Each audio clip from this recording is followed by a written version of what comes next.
going on, man? This is ENigma. Yeah, and this is ENigma, and this is ENigmas Unchained.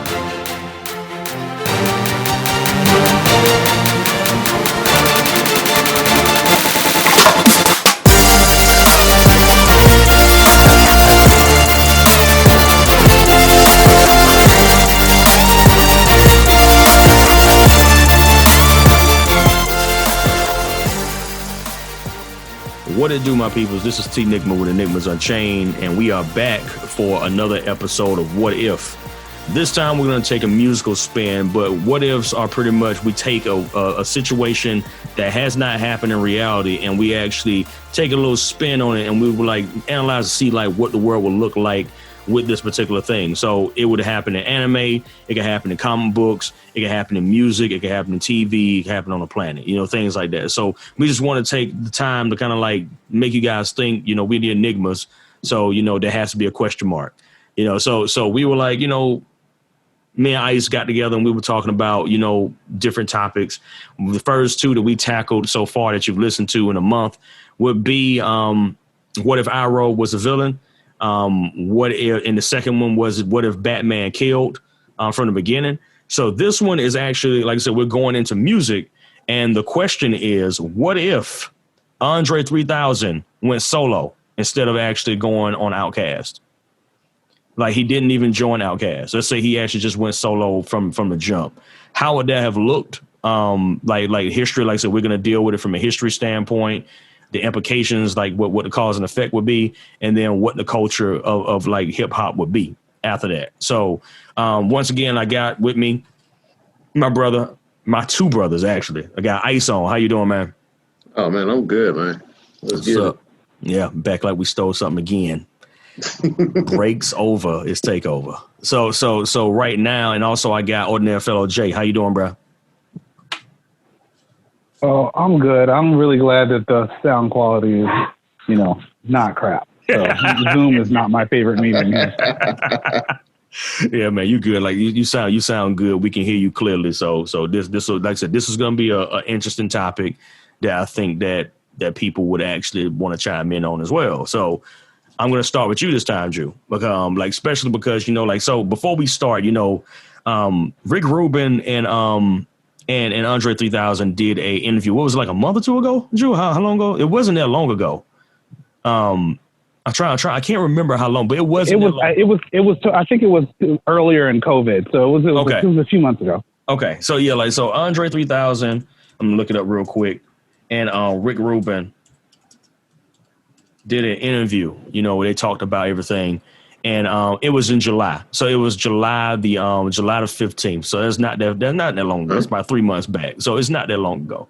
So you know, they did an interview. They talked about life. They talked about fame. They talked about, you know, how he became Andre 3000. You know, the style, the aesthetic, all that type of stuff. They talked about that. It was very, very informative. I definitely suggest you guys look that up. Very good interview, and it kind of sparked. We were thinking about it beforehand, but this is something that Ordinary Fellow kind of brought up and say, no, you need to look at this. It's called Broken Record Podcast. Definitely give them a look. It is a very, very great episode. So starting with you, Ordinary Fellow, we're gonna deal with history first.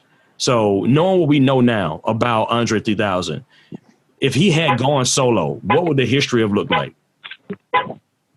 It would really depend on when he went solo. Do you mean if he had gone solo at the very beginning, like Aquemini era, like right after the success of Aquemini? Or do you mean having never really hooked up with Big Boy and tried to go solo from the start? Let's say that they still stuck to the dungeon, but they all decided to go solo. So did we ever get Aquemini or no? No Aquemini. Without Aquemini, we never get Andre 3000.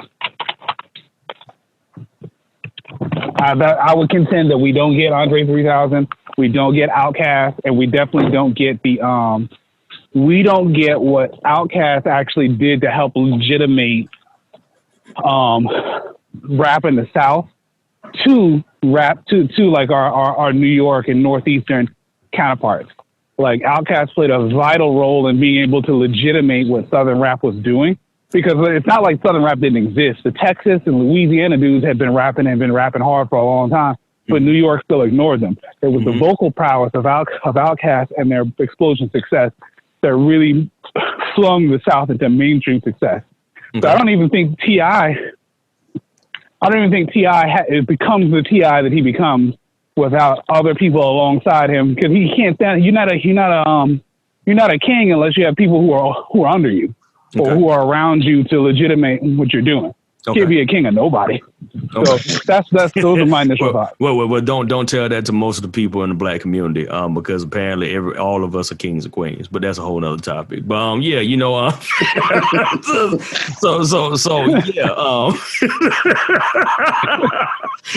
I'm saying that as a black man. I mean, I like look at you. I'm like, I hotep. All right.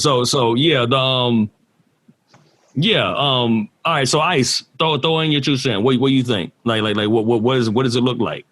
Andre 3000. I mean, do we get an Andre 3000 without Aquemini? I think that's really when he became comfortable in his own skin. Okay.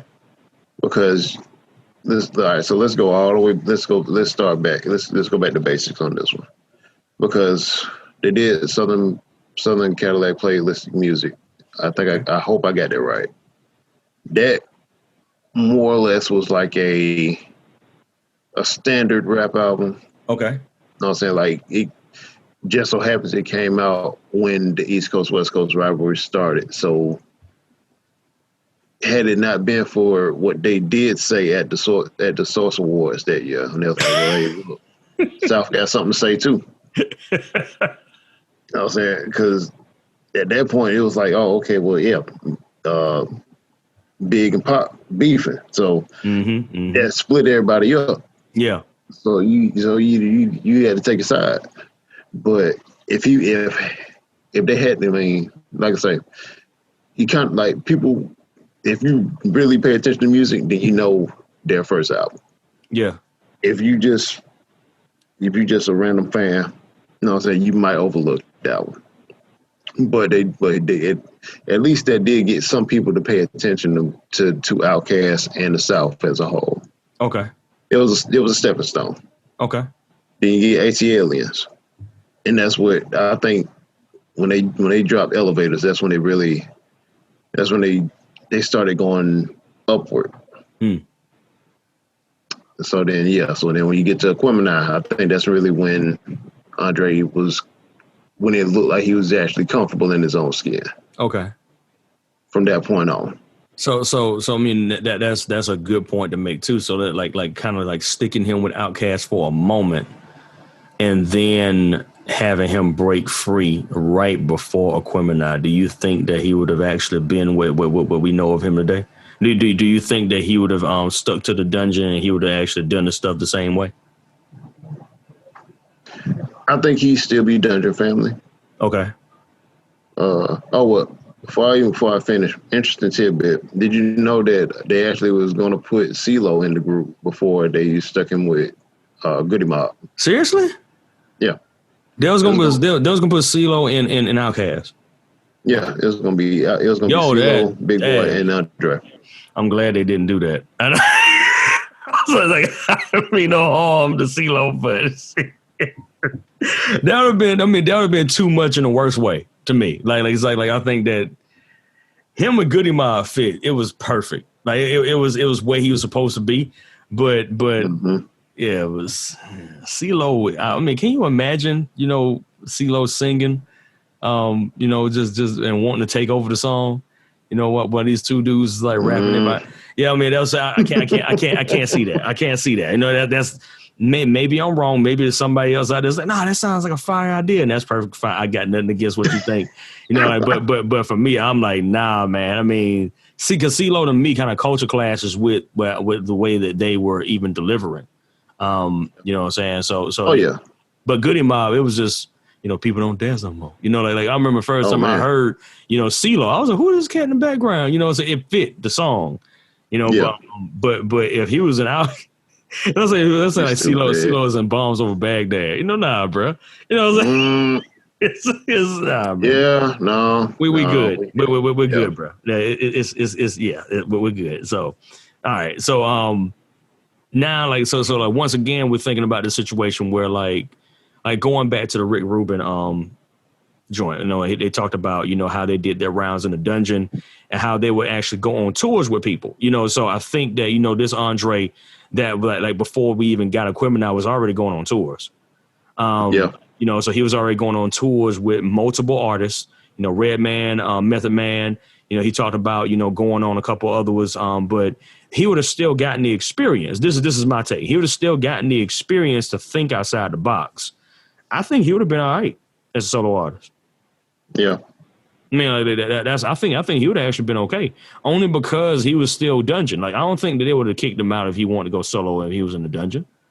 No, I think it's like him and Big Boy. Like I think we all agree that as far as like lyrically wise, Andre is superior lyricist. Yeah, but you can't take away from Big Boy.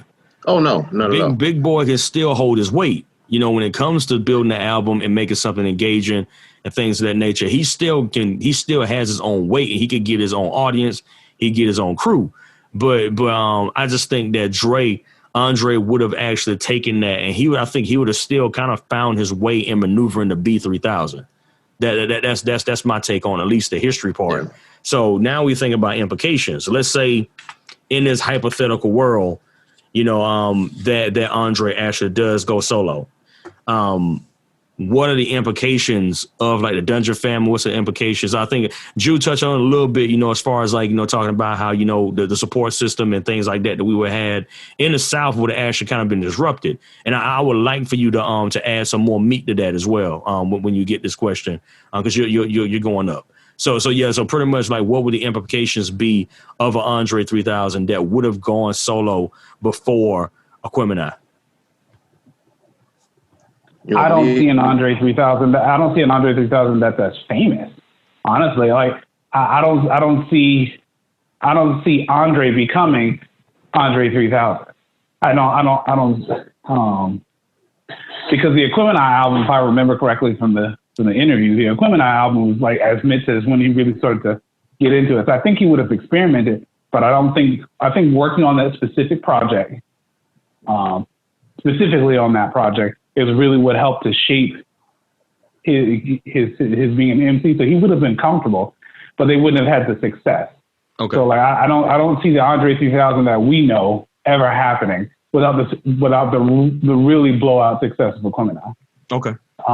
Because like a touring artist, like the way record labels work, they front you a certain amount of money so that you can make the album, but they're always subtracting the expenses that you put in to make the album from that. So that means that the only way that you're going to be able to survive is one of two ways. Either the pre-sales from mom and pops and department stores buying your record ahead of time so they can count. They're not counting the sales to consumers as whether your record went gold or platinum. They're counting record sales that go directly to who's going to distribute it. Like how many CDs Best Buy bought from you counts as a record sold, as opposed to an individual consumer buying it. That's how people went gold and platinum back then. That's not the case now. Yeah. Now it's about how many it's in the hands of consumers. Yeah. So which means that they would have either had to been able to convince mom and pop stores and department stores to pick them up without the success of Aquemini, or they would have had to tour. But if you don't have a big enough name, which is what they got from Aquemini as a result of that, then you're doing world tours at that point. Okay. Then mom and pop places are doing that particular era of sales where you are going platinum as a result of department stores, mom and pop stores getting CDs from you. Okay. In that point, and not the end consumer. I feel like if Andre had been born later and had been born during the streaming era, then I see it's possible him becoming Andre 3000 on his own. Okay. And in an environment, working from an environment where he's comfortable, he's not necessarily touring, but he's getting streaming numbers because he is a dope rapper. Yeah. But he's able to let his inner introvert do its own thing without him having to be out in front all the time.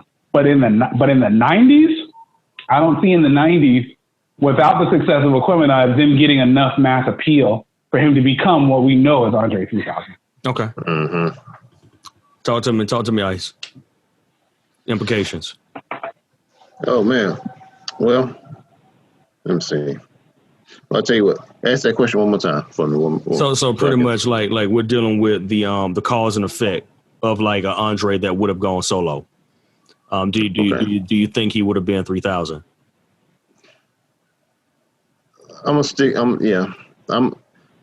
I can see, like I say, at this point, I can see him going solo. I can see him not like, but like I say, it has to be after Aquemini. It has to be after Aquemini. Okay. So you saying? So I said pre-Aquemini. So you're saying that it has to be after Aquemini. Yeah. And Julian, do you agree? Like that it would have to be after Aquemini if it was going to be Andre that would get solo success. Yes, because I agree with that, because I feel like you don't, like, Andre the human being would still be a dope rapper and would still be around. Oh, yeah. But what put even the Dungeon family itself on the map was the success of Aquemini. Other than that, they would have done what every other sort of Southern group had done, including Master P. Master P is a legend. I'm not trying to take nothing away from P and what he's contributed to Southern rap. He really helped legitimate. He helped legitimate us. Man, yeah, that dude has rice and cereal right now. You can't. You can't. Look, he got ramen noodles. He got noodles and stuff like that. Bro, like the dude is but it was the success of like Outkast, T.I., and others who had that crossover appeal that let the rest of the world accept the South. Because if you think about it, you had Bun B. That's a fair statement. Yes. Like you had all these Southern legends who had great regional appeal. Even Cash Money had great regional appeal, but it was the success of rappers like Outkast and the success of like T.I. that let them cross over from being just rap to pop. Because that's exactly what they became. They became popular, and I don't see the South ever launching in the way that it did, especially during that 90s era with all the turmoil that Biggie and Pop caused. Yeah. Without like Outkast was really pivotal to that. So the South, they'll still be strong. They'll still be dope rappers, but they don't become the Outkast that we know. They remain a regional flavor.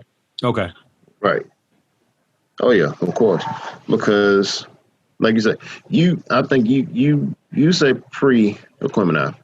And then I say, but to that I say this. Let's say he did. No, let's say AT Aliens didn't do as good as he expected it to do. Yeah. And I'm saying, and he stayed in the Dungeon family, but he decided to pursue a solo career. Okay.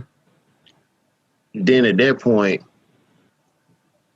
I believe he gets put in the same category as all the great rappers like Kweli, Common, like because he keeps the same material. Yeah, but you don't see the eccentricities that he brings to the table. Okay, you know what I'm saying, like his wordplay, his presentation, like at that point, you know what I'm saying, like you might see him. You might see him do like a few videos on Rap City, MTV Raps. Yeah. But other than that, you know what I'm saying, you might see that like maybe once or twice. But you don't see it get the recognition that not only that his music could, but he doesn't get the recognition that he deserves.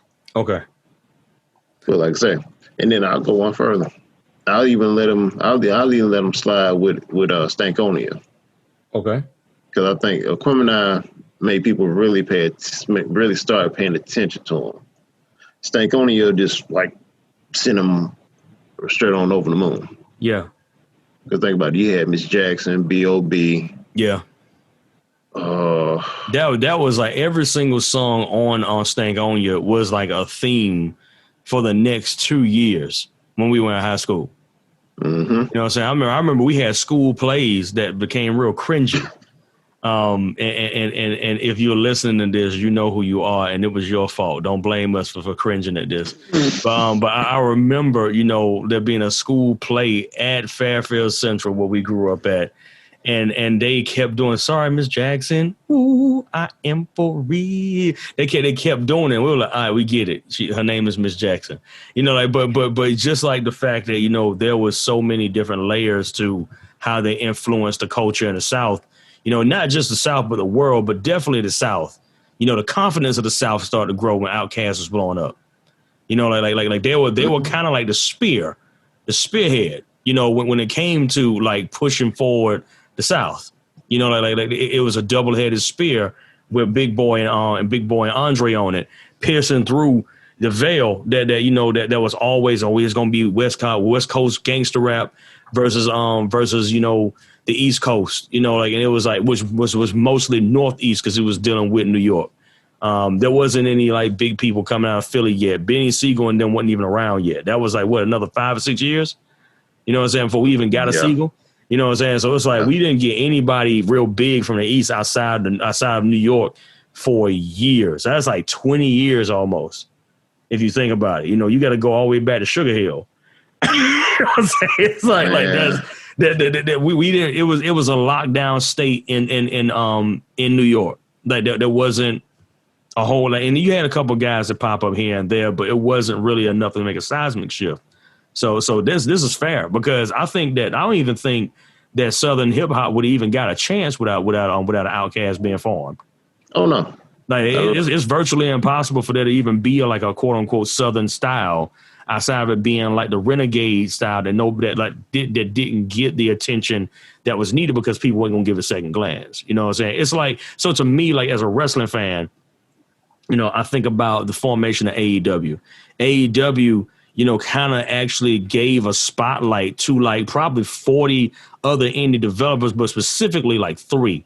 And it's MLW, New Japan Pro Wrestling, which isn't indie, but for Americans that never really looked at New Japan, most of the stars they start to see, they're like, who these cats came from? They go look at New Japan. And then Ring of Honor as well, like getting a spotlight because of AEW. And it's crazy because it's kind of a workaround because they started in those developments and then blew up and they ended up like putting the spotlight back on the little guys. But if WWE was still around, like, and there wouldn't have been no counterpart, those wouldn't have gotten the spotlight that they would have needed. AAA wouldn't have gotten the spotlight that it deserved. So in that same sense, if Outkast wasn't allowed to form, let's say that, I would go as far as say there wouldn't be no Limit, period. There wouldn't be no Limit. Like there wouldn't even be an appeal for you to buy no album from a dude selling out his trunk. Because that's what he was doing. You know what I'm saying? P was selling him out his trunk. There wouldn't have been no appeal for that. You know what I'm saying? Like they're like, nah, we good, man. You know what I'm saying? Like, we're going to get this next Biggie track. So we're going to get this next Pac track. That's what it was. Even in the South, it was like that. And you talked about Biggie and Pac, and that was it. You didn't talk about nobody else for a while. Right. So, yeah. So how about this then? You also don't get a speaker box and Love, like just to also throw that in, you also don't get a speaker box and Love Below ever happening because that happened as a result of the success of Aquemini. And that was really, so even though Aquemini was super popular, the thing that sort of made them famous to everybody, not just black people, then white people coast to coast, was the speaker box and the Love Below. That's when we really got to see full on Andre 3000. Because he was really sort of in his own flesh and his own design, his own costumes, his own makeup and stuff like that. And that album was executive produced by L.A. Reid. There is no major label stuff happening without the success of Aquemini, which means they would have never gotten the you don't have like years later Lemonade where No One Ever Really Dies with Pharrell doing this most recent Nerd album and then having a dope Andre 3000 verse on there. Nobody's sitting around, no one's twiddling their thumbs looking for what favor they can call in to try to get an Andre 3000 verse in the second half of his career. There's nobody waiting on an Andre 3000 verse without Aquemini. That's fair. Yeah, like I said, and this is very interesting to me because I really didn't until after I like processed the Rick Rubin interview. I didn't really think about the fact that like if they had not been successful, I'm talking about Outkast, if they had not been successful, the South would have been trash. It would have been trash, bro. It's like there wouldn't have been no spotlight in the South at all. Like it was no Houston, from Houston over to the Cadillacs, that whole section would have been blacked out without Outkast. There wasn't anybody really, really pushing the envelope where the New Yorkers would say that dude got flow. There wasn't anybody. T.I. can't do that. It's like no shade towards him. T.I. couldn't do it. Bun B couldn't do it. You know what I'm saying? It's like I'm sorry, Mitchell, but but Bun B wouldn't have been able to grab that crowd. You know, like it's like the authenticity and also the eclectic nature of Outkast and of Big Boy and Andre specifically, because both of them are completely different people, and I love that about the fact that they were your Andre, who was like just this free spirit. Like he's like I'm gonna do things this way, and Big Boy's a little bit more rigid. I put it in quotations only because like Big Boy was like, he was the dude you can meet in ATL. Like that. That's the way I feel. Like that's a cat that that you can meet when you went to the mall and you like got something. You meet Big Boy. You meet a Big Boy type. You wouldn't meet an Andre. you wouldn't meet an Andre as quick as you would meet a Big Boy. But because of their culture clash, like how they actually. Then this goes into the culture question. You know what I'm saying? Like the cultural clash of the two of them intrinsically kind of sparked this new level of creativity in the South, which is very good for us because we didn't need to have everybody sound like T.I. You know what I'm saying? We didn't need everybody having to sound like Bun B. We didn't need everybody to sound like Master P. We didn't need people and everything. We didn't need that. You know what I'm saying? That's not particularly what is needed. But, the fact that they came in, they just flowed. It was like water off of them, just water. Even Goody Mob, you know what I'm saying? Like Goody Mob, can't sleep on them now. You know what I'm saying? Goody Mob came in with some fire. We wouldn't have got Nappy Roots. Yeah. You know what I'm saying? We wouldn't have got none of them. We wouldn't have got none of those groups without an Outkast, you know what I'm saying? Like actually blowing up. So in culture-wise then, so just that was my bit on culture. I just threw that in there.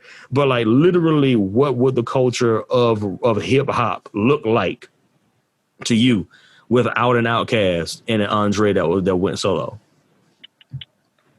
Starting with you. I think that one of the other things that Andre really brought into the situation is that Andre was also like super nerdy and stuff like that. Not saying he wasn't from the hood, he was from the hood, but he was clearly the more sensitive between the two, and he had his own kind of style and stuff like that. So you don't really have room for a Drake. You don't have room for a lot of these dudes where at this point, all of rap for them, with the exception of the few conscious dudes, but especially because of the Biggie and Pac thing, almost all of rap right now is thugs. It's thugs and gangsters and hustlers at that time. That was the whole image of being a rapper. But Outkast didn't represent being a thug. Like them as a group, they didn't represent thugging and rapping. So they basically provided an alternative to rapping, but at the same time, they rapped at an extremely high level. Yes, with a lot of crazy metaphors and storytelling. And I mean, do you realize that like I would say right now the most unique environment for hip hop in our country right now is the West Coast, specifically like Oakland, Oceanside, stuff like that. The things that because they're so isolated, the stuff that they and then they have like a lot of local radio and stuff like that too. They don't listen to a lot of mainstream stuff. They still listen to a lot of like local isolated stuff. But you know who repeatedly on the West Coast is an influence for them and made them feel like they could actually, compete on the main stage, the crossover appeal? It's Andre 3000. They're always quoting this dude's signed to Interscope right now. That are always saying like Outkast was like, it wasn't Jay-Z, it wasn't any of these other dudes. The one that made me feel like I could be quirky and I could rap and tell my own authentic story was Outkast in general and Andre 3000 in particular. That's just so like the generations of rappers that they influence as a result of that effort, as a result especially of Aquemini, just doesn't happen. So there's a whole lot of younger rappers that never appear because the standard is still just you have to be a thug. Yeah. Tobe Nwigwe, actually, in his song, he said before he died, he wanted to get a verse from Andre. You know what I'm saying? That's a dude that did, Try Jesus, you know what I'm saying, Eat with his wife Fat. Like that, and he's blowing up right now. But he said like he didn't quote Jay-Z or none of them. I think Eminem and Andre is like he said was his two influences for hip hop. And he said like before he died, he wanted to get a verse from Andre. You know, so you're right, man. I mean, like Andre 3000 has such a wide appeal. And like I said, once again, like, and this is not to throw Big Boy on the bus, because I think that Big Boy, you know, intrinsically played a very important role in all of this. But when it comes to lyrically wise, Big Boy can't. It's like no shade. Like he just can't. But it doesn't take away from the fact that he could hold his own. Big Boy can still flow. You know what I'm saying? It's just that, like, it's something about Dre that is just not to do the Eminem song, by the way. You know, it's something about Andre. You know, like I have to say Andre. It's something about Andre that is a little bit different. You know, when it comes to how this appeal hit people. You know, so yeah. So you have more to add on that, Drew?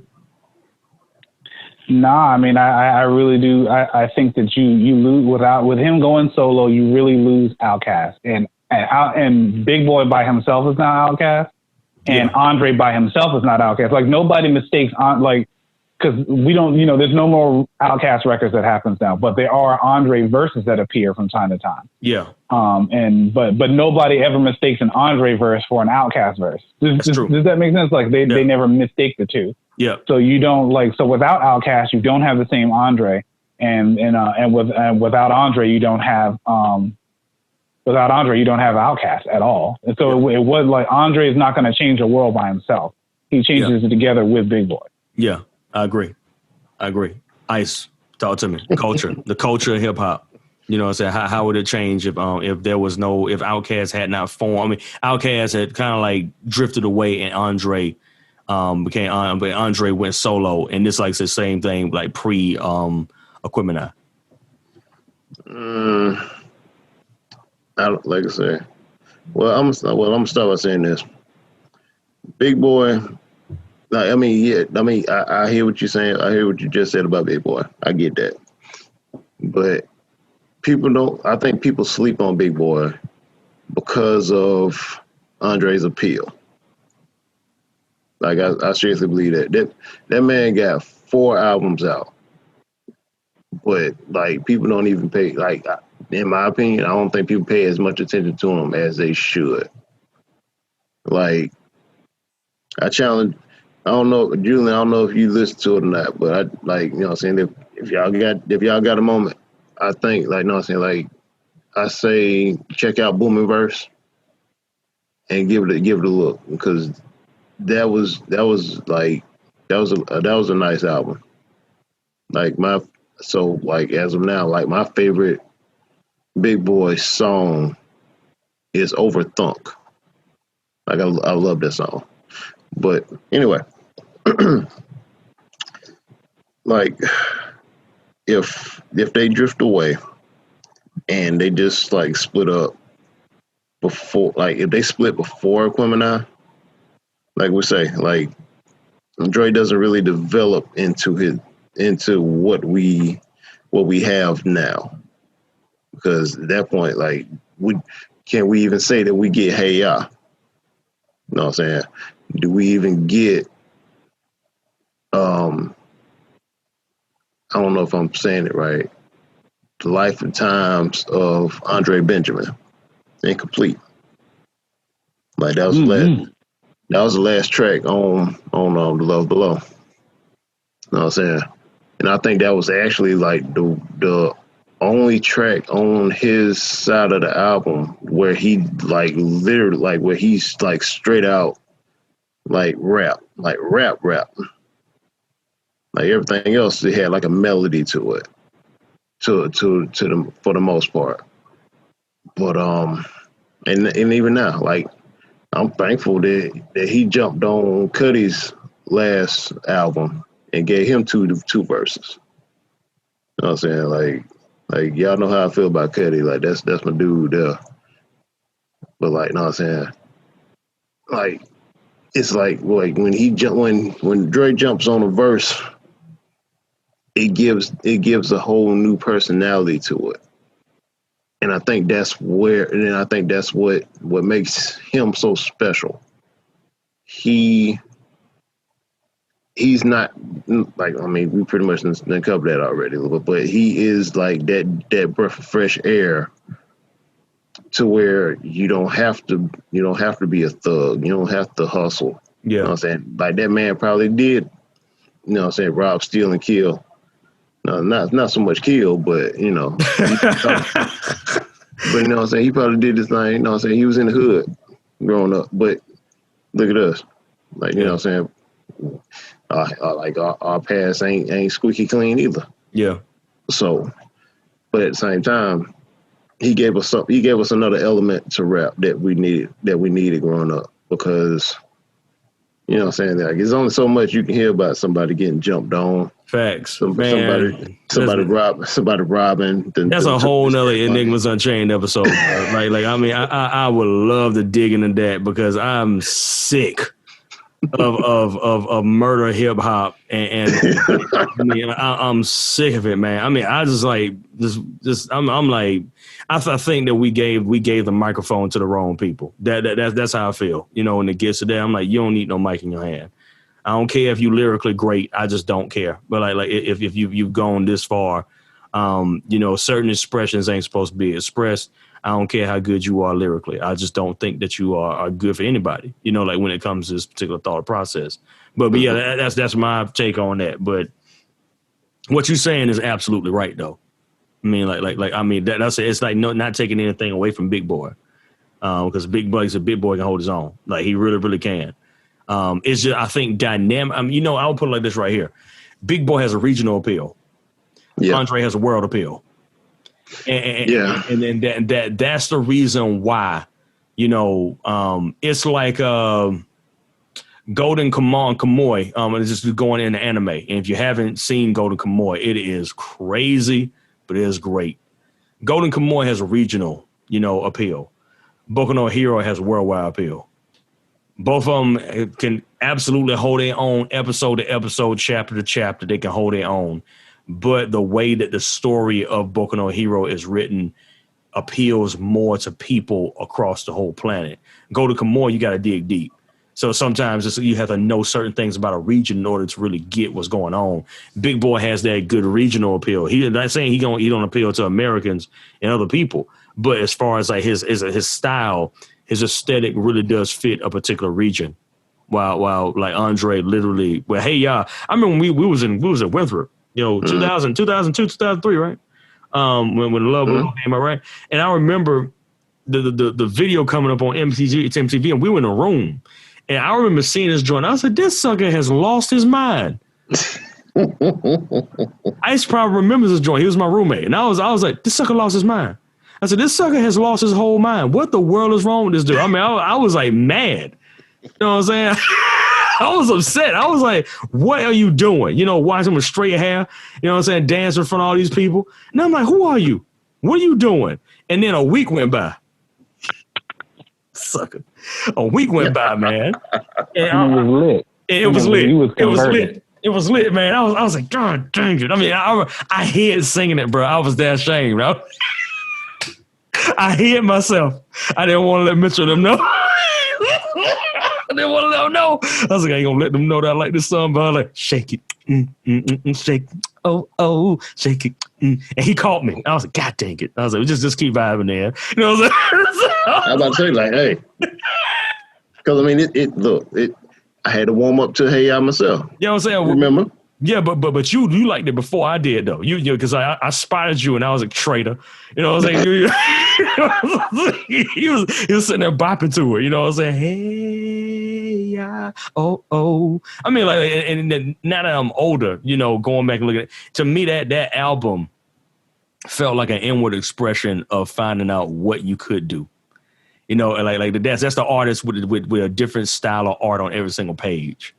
You know what I'm saying? Like, and I like now that I'm older, I'm like, that was actually fire on his part to just stretch himself, sing the way he wanted to sing, you know, do stuff the way he wanted to do it, rap the way he wanted to rap. You know what I'm saying? Prototype to this day is one of my favorite songs. You know, like Prototype is a great song. I mean, I was like, I love this joint. I mean, like it's the vibe of that whole album kind of like mixed in the 70s to the 2000s. Like that's how I felt listening to that album. You felt like you were like on a buffet of music, like from Black culture. You know what I'm saying? For like a 30-year period. It was a great movement. Like I said, but that radio song, Hey Ya, you know, when it first dropped, I was like, what are you doing? I was like, look, that single sold the whole album. It did. Yes, it did. It did. No, so I'm not taking that away. I'm just saying my initial reaction to seeing Andre like this bothered me.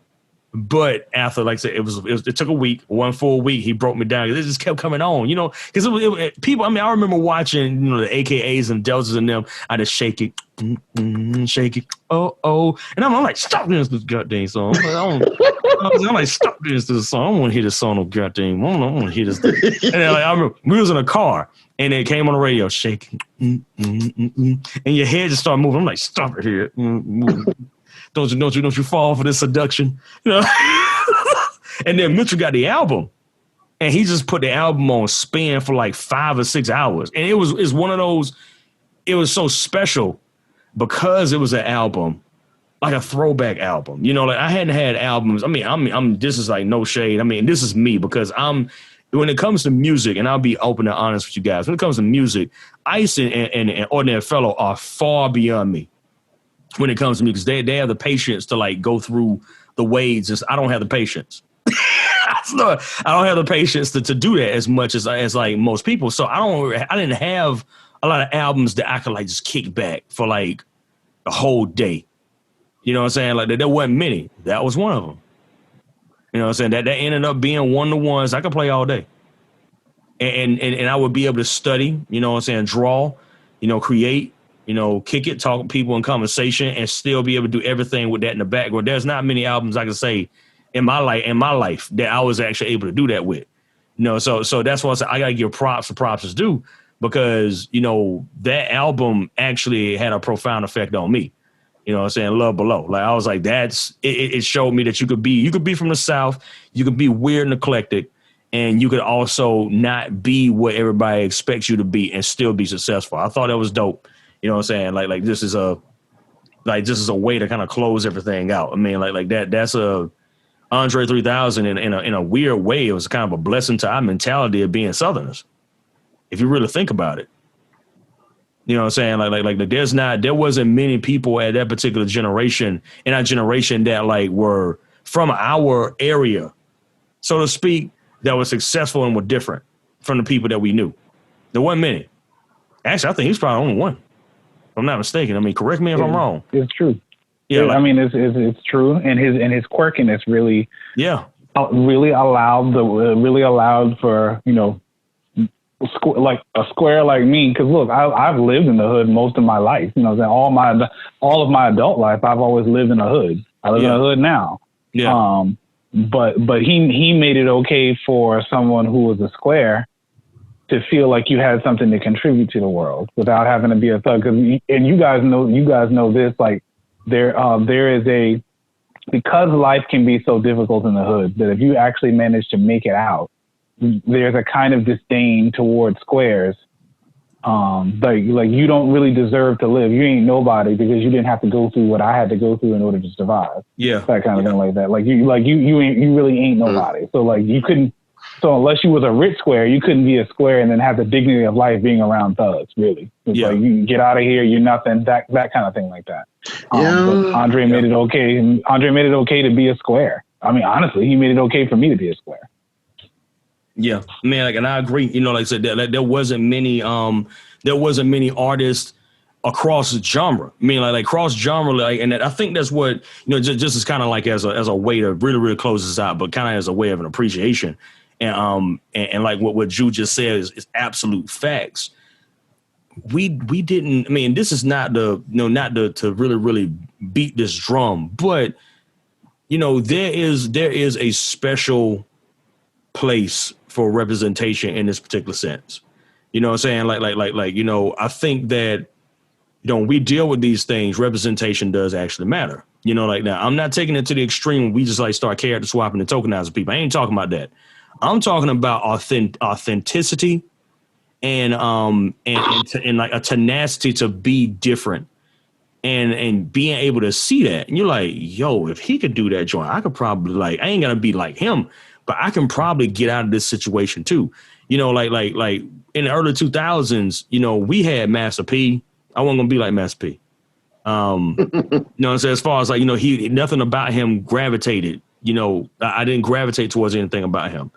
You know what I'm saying? Like my sensibilities was gravitating more towards Nas and kind of Common, you know what I'm saying? Like Water for Chocolate, you know what I'm saying? Like that was my, you know, and Most Def, you know what I'm saying? Like that was my original pulls, you know, like in styles and they were all intrinsically different, even in their own hometowns, but there was nobody from here that was like that. And Andre filled that spot up where he was just weird enough. And he was also extremely talented. And he did not change that because of what other people say. You know, he talked about a turban joint. You know what I'm saying? Mitchell, I don't know if you haven't watched that Rick Rubin podcast, he'll have you cracking up. He talked about the turban joint. You remember when we were talking about the turban? He just put the turban on. He said he didn't feel like washing. He didn't feel like washing his hair or like doing anything with his hair. So he just started wearing a turban, and he said it began to piss people off. So people like started to add different layers on why he was wearing a turban. I'm just wearing a turban. So because it pissed people off, he kept wearing it. I mean, it's the same. That shows you the kind of star power. That shows you the kind of star power he has, though. Facts. Because, like, for instance, take the rock band REM. Yeah. And the acronym doesn't actually mean anything. Yeah. Like they actually like there's they recently did a short docu thing on the band REM it's a podcast called Sound Exploder. I don't know if you've ever heard of Song Exploder. I don't know if you guys have ever heard of them. No. But what they do is that they take an iconic song and they go through it with the artist who made the song from top to bottom, the formation of the song, the success of the song, and then even just the details of how the song was even produced and constructed, the lyrics, all that stuff. Okay. And so REM's most famous song is Losing My Religion, right? Mm-hmm. And so not only does the band name not have any meaning at all, it's just REM. That's just something random that they decided on, REM. The band, the acronym doesn't mean anything at all, but fans always appended some kind of meaning to it. They were always trying to figure out what it meant. And then Losing My Religion isn't about anything in particular either.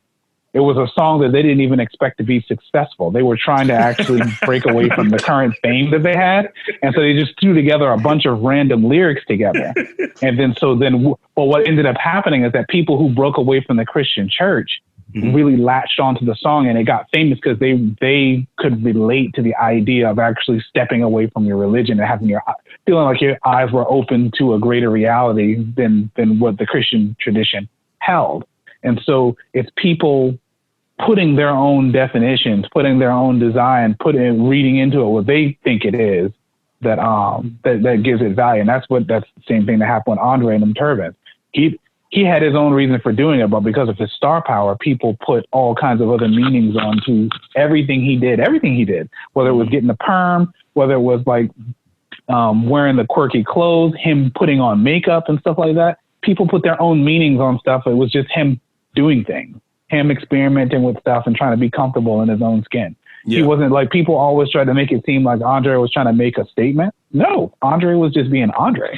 Yeah. And just doing random stuff, trying to grow, trying to experiment. And then we made it into a legend. Like, you heard on the interview, he doesn't feel like a legend. He feels like a normal. He said, look, I would be comfortable at the park playing the trumpet for one person. Yeah. Or hanging out at the laundromat. I would rather be anonymous, that kind of thing like that. I'm not built for fame at all. I'm built to be regular. So we made him a legend. Facts. He never had any interest in being a legend. We made him a legend. I would love to have a combo with him, because like the one thing, that famous people, like when you meet famous people, they don't like is like folk fanboying or fangirling over them, like some people like that stuff, but you know what I'm saying? Like the conversation that you had with Ruben, to add to what Julian was just saying, he talked about how he even tries to find these dark, dirty, old school, grungy, underground spots to hear people again because he wants to remember how it felt to be on the grind as an artist. Yeah. You know what I'm saying? Like, and I was like, that's once again that he said I've pretty much gotten to the mountaintop, but now I'm looking for that sound again from somebody that's also just as hungry now to get to where I've been, you know. So yeah, go ahead, Ice. Sorry about that, bro. No, you good. I just saying, man. Like, I want him to hang out with us one time, man. Facts. That would be dope. That'd be fun. But at the same time, I'm do y'all too. Like, I think the best example of everything that we just talked about would be his verse on T.I.'s "Sorry." Like another one that I want y'all. Another senseless plug. I want y'all to go listen. That was off his Trouble Man. That was off T.I.'s Trouble Man album. Okay. That's actually because of that. That's actually my favorite T.I. song too. But yeah, listen to that. Like his verse pretty much like explains pretty much everything we talked about. And that he actually to be honest with you, he actually inspired my nickname. Really? Yeah. So now we getting origins, because I remember I used to bug you about this, about how you became the ICE CEO. You know, so I think that'd be pretty dope. You know, like we can close with that. Go ahead and tell us a story real quick, man. Because I've been curious. You know, I had my speculations, but you know what I'm saying. Like, yeah, but go ahead, man. Share. But yeah, man. Like, actually, it is weird because it was him, it was Andre, and it was this rock group called Power Man 5000. I know your Power Man 5000 was lit though. Say he was 3,000, so I figured I'd give y'all 5,000. So I just chopped off the Power Man off of that. I took the 5,000 for myself. Yes, you did. And then, you know, he was like, I said, what's cooler than being cool? Ice cold. So, but instead of God dang. So like, okay, all right, cool, okay.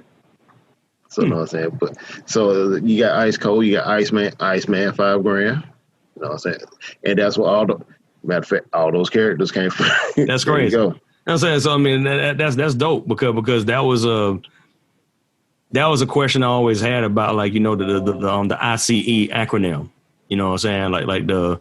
Tell the people what ICE stands for. Oh man. With pleasure. Intelligent, charismatic, enigma. ICE. You know, so I mean, like that's actually pretty dope. I mean, I didn't know that. You know, it's crazy. You know, because like this is one of the ones, like when I was looking at what ifs, and I was talking to Ice about it, and I was like, do you feel? He's like, oh man, let's go ahead and get on this. And I talked to Juju, was like, yes. You know, and then he forwarded me to the podcast, and I was like, I'm glad Juju, thank you for forwarding me that podcast, man. Appreciate that. Like that was wonderful. You know what I'm saying? Like you don't really come across, you know, like cats that, like, you know, you feel like if you met them in public, you would be like, yo, drink on me. You know, ain't many guys that I would feel that way about. You know, like if it comes to real life, I'm like, yo, is that Andre? Yo, go ahead and pay for his food, man. I don't feel like that from many artists, you know, like and as far as like being an appreciation. If Jay-Z was in a place, they're like, let's talk about buy everybody in here food. Yeah, it's like you should be renting the whole area out, bro. But with Andre, you know, I'm like, nah. I said, yo, he good? You know, you go ahead and put some else on there. He got some people at the table. You'll pay for them too. You know what I'm saying? Like because like it's more of an appreciation in that sense because he's closer to us, you know, than it is like in style and in life, you know, in that particular sense. And I think he's closer to us than any other rapper that we've had. You know what I'm saying? Everybody else to me now feels like cheap imitations. You know, like, and I take that whichever way you will, people. You know, I'm not as much of a fan of hip hop as it is right now. You know what I'm saying? I'm not. I mean, like, I'm just not. I mean, like I've been on a train I've been watching hip hop bleed out since like 2006. That's how I feel, you know, because it's kind of been like taken over by it's become so mainstream that it lost its flavor to me. You know, so I mean, like I blame it on Eminem. That would be another episode. So people get mad at me about that. I'm like, nah, so I'm blaming on Eminem, man. Nah, that's not to take away from his lyrical prowess, but I think that you know, a part of his appeal pimped out hip hop, you know, to the masses, and it made it into something that it shouldn't be. But that's my opinion. You can throw stones at me, and I will make a house. So there you go. Yeah, so yeah, but I'm just that's just my opinion. That's not Ace's opinion. That's not Jew's opinion. That's my opinion. But yeah, and I support his opinion. So okay, good. All right, good. You can kick bricks, man. All right, good. Okay, cool. Know what I'm saying? You know what I'm saying? I mean, like that's like, so that's just one of them things. I think that Andre was to me more of a builder of hip hop, because he was like, the South ain't got a house. Let me get the building. Eminem to me kind of came in the house and got keys. You know, and that bothered me. You know, and that's once again, that's not taken away from his lyrical prowess. I think lyrically, the dude is a monster, lyrically. But when it comes to relating to any of that stuff, I don't care about what Eminem got to say. I just don't. I mean, like, there's nothing that he's got to say that's gonna make me like feel like I need to listen to Eminem. I'm like, no offense. I mean, I had his albums. I had first two, you know, and that was the only two albums I bought. But I remember like spinning them, and I'm like, I can't play these while I'm sleeping. I can't play these at night, man. It's like talking about killing his mama. You know what I'm saying? Killing all. I'm like, dude, you need to chill out, man. You know, it's all like his culture was not my culture. I don't even know if that was Detroit culture. I think they just claimed him, you know, because they won't. But you know, look, man, he was the best thing came out of Detroit. You know what I'm saying? Like that was like, look, man, just throw hooks on this sucker and ride with it. We don't care what he's saying. You know what I'm saying? But to me, you know, aesthetically, as a young black man listening to Eminem, yeah, he was a lyrical beast. I give him that.